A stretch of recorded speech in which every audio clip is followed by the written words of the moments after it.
Today we are just going to go ahead and talk about some quadratic applications. Quadratic functions actually have a lot of real-world applications.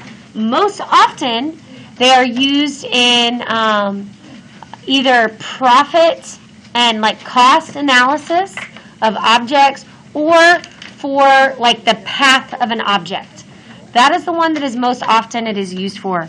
When you either shoot a projectile, or if you shoot a bow and arrow, if you throw a ball, guys, and that's because whatever goes up must come down. And y'all, some important things about these things is, guys, the vertex of your object will matter, because that will be your highest point, right? And if we are doing this on a graph, y'all, one thing that's important to recognize is that, guys, it reaches the same height twice, correct? It will reach the height, a certain height on the way up, and it'll reach a certain height on the way down. Do you guys feel good about that? So sometimes your object will reach a height in two different times, all right? And so what we're going to do is we're going to kind of talk through this and what it means. The way that it affects us too is, guys, it affects your reasonable domain and your reasonable range. Because a reasonable domain would be, your domain is your x value. So usually that's your seconds, right? How many seconds it's been in the air. And so, guys, after a certain amount of seconds, it hits the ground. And then if I count longer seconds, it's not going to go a negative distance into the ground, right? Unless, I guess, it was thrown with an incredible force.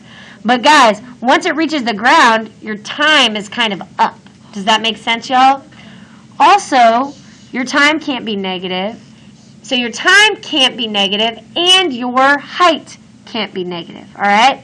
So if we are talking about reasonable domain and range, that's another way the application kind of affects us. So we're going to talk through this first one. The path of a ball that is kicked upwards can be described by this equation. H equals negative 35t minus 7t squared, where h is the height of the ball and t is the time in seconds. So this says, how high is the ball after 3 seconds? So y'all, does the 3 seconds, does that represent my h or my t?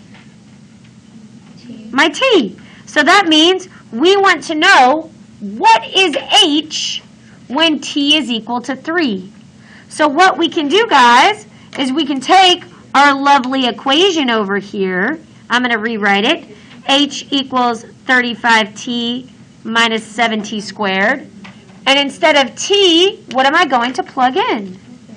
3. So it's going to be 35 times 3 minus 7, 3 squared. Do y'all feel good about that? So guys, this is when I like to take my handy dandy little calculator and type this guy in. So I'm going to, let's go, and I'm going to do 35 times 3 minus 7 times 3 squared. Do y'all feel good about that? And it is 42. You also could have done what? 105 minus 63. No matter what, you still would have gotten 42 meters. All right? So, at 3 seconds, the ball is 42 meters high.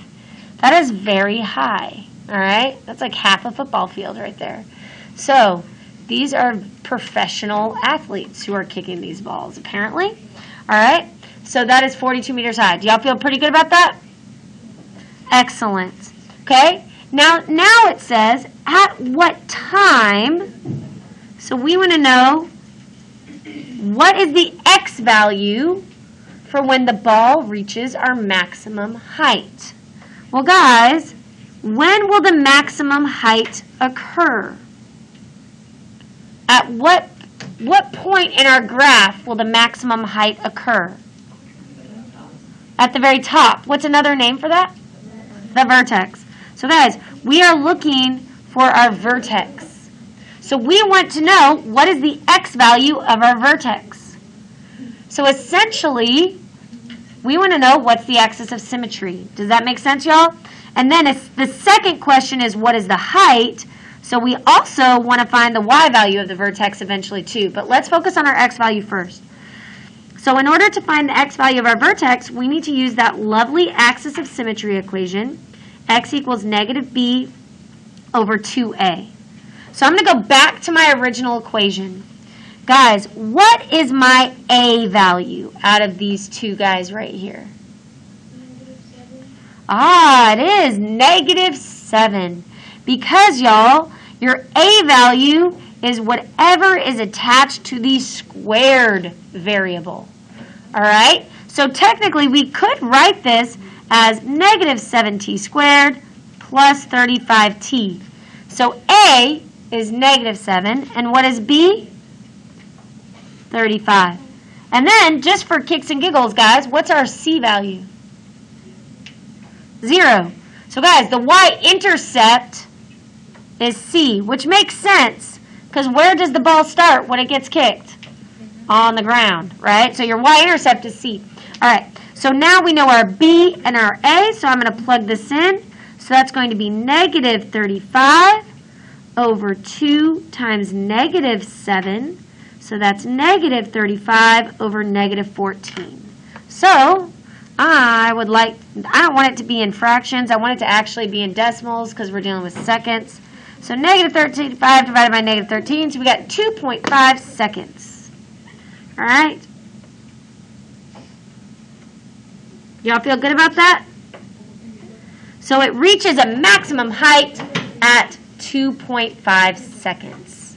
All right? Once it reaches this maximum height, how are we going to find out?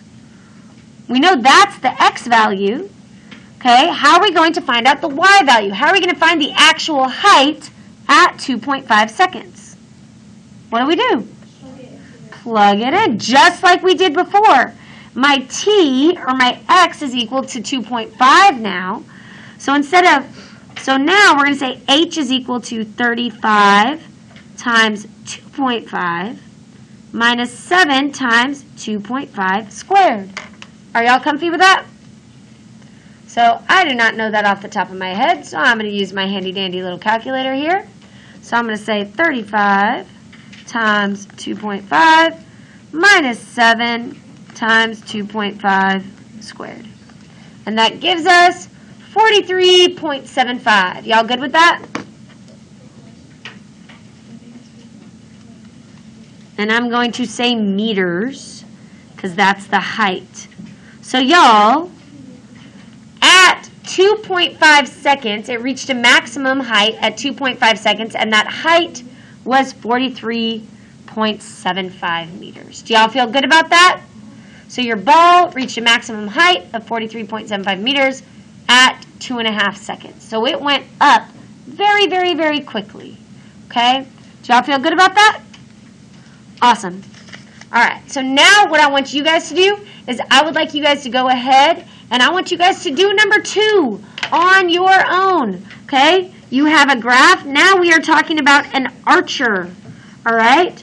So we have an archer who is shooting something into the air. And we are going to see the distance, how high it is, all that good stuff, okay? So I want you guys to do number 2 on your own, and then we'll kind of check our answers here in just a moment.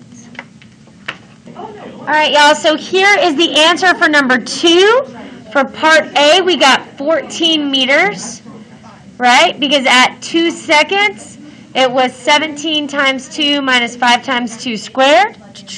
So it was really 34 minus 20, which gave us that 14 meters. So at 2 seconds, it had a height of 14 meters. What time did the arrow reach a maximum height, and what is that height? So we did x equals negative b over 2a to get our time of 1.7 seconds. Our b value was 17, and our a value was that negative 5. Once you found the time, you could use that guy to plug it into your original equation and get the height. So the arrow reaches a maximum height of 14.45 meters at 1.75 seconds. Do y'all feel pretty good about that? So guys, a lot of this is just kind of, you have to think about, okay, the maximum height, what is that? Oh, that's the vertex. I know how to find a vertex. I can do this. You know what I'm saying? So you can kind of do it that way as well. Do y'all feel good about that? Excellent. So guys, we will go ahead